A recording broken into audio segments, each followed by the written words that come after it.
What's up guys, it's George here, not Jay.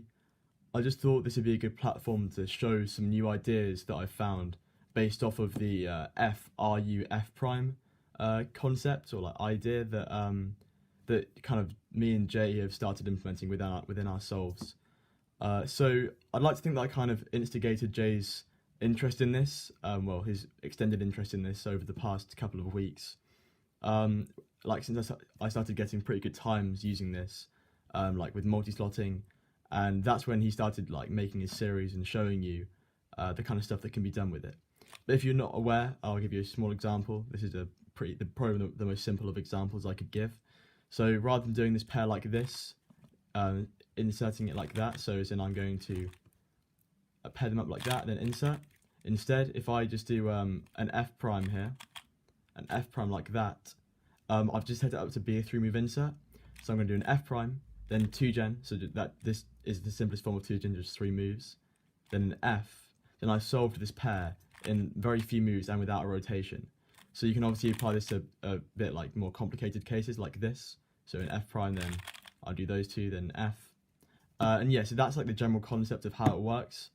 And I've kind of, coming off of that, me and Jay have thought of some really cool ideas that can be implemented using this concept. So yeah, I'm going to go through them. I'm not going to try and teach them. I think that's something that's that we can do in at a later time, because right now I just want to kind of show you the ideas that I'm starting to implement. So here's the kind of thing that Jay was showing. So you've got here a pair here that should be in the BR slot, and you got these two here which belong in the FL slot. So the way we can solve both of these at once kind of is to do that. So, or you can do anything really, as long as you're not being like stupid and doing this. Just do something like that, which will make these both 2-gen, and therefore you can solve these and then solve these in the front as well. And you can also get some EO into the mix as well. So like I could have had this, but I did that at the end, so I'd get a cross on the top. And the idea is that you don't have to do an F in between. So you're solving both these pairs by doing an F, then some 2-gen moves, which you don't have to like think about beforehand. It's quite intuitive. So you do an F, then like you kind of recognize the pair after you've done the F. Then you do an F prime and you solved those pairs. So that's the idea. I'm just going to move this on to kind of more interesting ideas. So Anthony Patarakis kind of thought of this, I guess, although I had done it before, but he's definitely instigated my knowledge on this, which is using D moves in this. So here I actually could do the same thing as Jay, so I could do that, then I could go like that or something, but there's something much cooler I could do here. So if I just do an F here, I can think of this, rather than doing a pair like that, I can think of it as a keyhole slot. So I can do a D prime, RUR prime, which just inserts this here, so I'm bringing this place below, inserting this edge here, this corner, sorry, then doing a D, and F prime. We don't have to really worry about that pair, but in this case it did indeed cause multi-slotting, which is cool. But yeah, so the idea is that you can bring D moves into this F, R prime, F prime, F like 2-gen F prime concept. So yeah, that's the idea of using D moves, but that can be definitely developed. And you might think like D, F, U, like that's quite a broad set of moves that you can use, but actually they'll always be very like ergonomic and like nice to finger trick, so it's not too bad. So now this is something which I think is obviously already kind of in the works. It's already somewhat documented, but not enough. And that's for last pair, for EO especially, but especially like even for cases like this, where you normally have to rotate and do something. I'm not really sure what you'd do something like that maybe, or that. But here you can do an F here, and then you're just met with this case, which you should be able to do. You just do it 2-gen like that, and then you solve that case. And this can be applied to a lot of cases which you would normally rotate for. So this one, like that one might not be completely worth it, but it's still useful. You got ones like this. You've got ones like this as well, which is a really good one. If you just do an F there, then you can just insert it like that. And yeah, there are a lot of cases which you can learn just based. Okay, my SD card ran out there, but the idea is that you do an F, then you're met with a quite well-known 2gen case that you should know, and then you just do an F prime, and that can solve a pair which you would normally rotate for.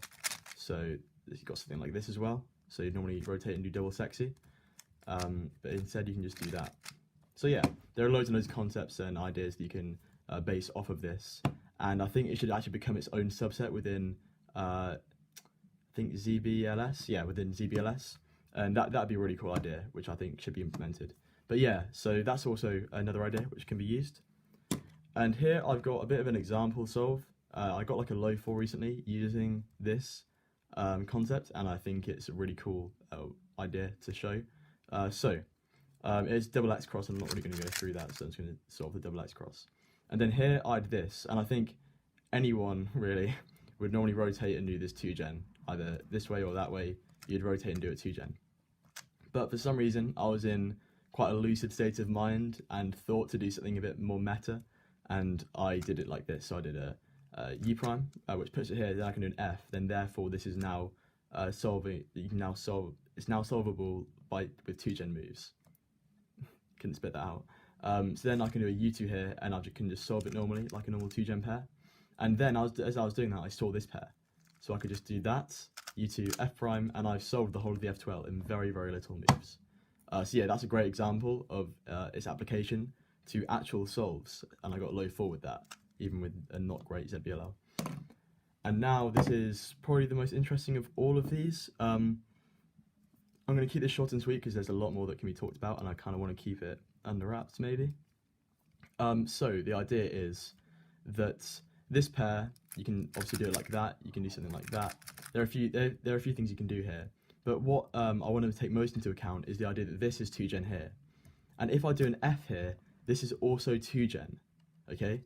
Which means I'm going to be only using R and U moves. Therefore, even though this cross edge is an F prime off being solved, if I'm using only R and U moves, I can always cancel no matter what into doing R prime F prime R, which will like insert this cross edge back. So what I can do is I'm met with this case, and I can just do F, then I solve both of these pairs 2gen, then I can. Okay, my SD card ran out again. This is very, very low on storage. I don't know why I'm recording on an iPad. My phone's out of charge. I just didn't want to bother getting it. Basically, that's the idea. So I cancelled into doing R prime F prime R, and then it meant that I'd solve both these pairs simultaneously, and then you've got a very easy finish. And yeah, so that's the idea. Those are the current ideas I have going on, and there'll be more videos talking about this in the future, hopefully informing you, teaching how to do these. And yeah, so please subscribe to my channel. Obviously, I should put a plug in there while I'm on a famous channel. And yeah, thanks for watching.